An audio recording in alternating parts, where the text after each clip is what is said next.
Welcome!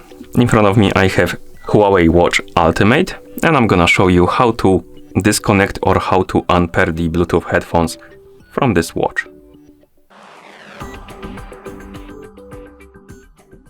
First we need to wake up the screen on our watch, and you can do it by pressing the crown button.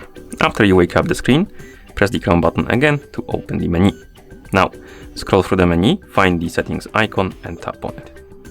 In settings, find the Bluetooth option, and here you should see the name of the headphones that are connected to your watch. As you can see, here we have it. And to disconnect the headphones, you can simply tap on the name and tap on disconnect. This allows you to disconnect the headphones, and then you will be able to connect them back again by simply tapping on the connect option.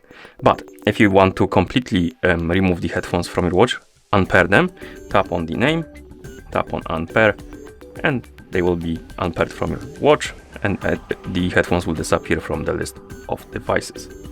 Okay, and once you're done, you can press the crown button to go back to watch face. And that's how you disconnect or unpair these, or rather Bluetooth headphones from this watch. Thank you for watching.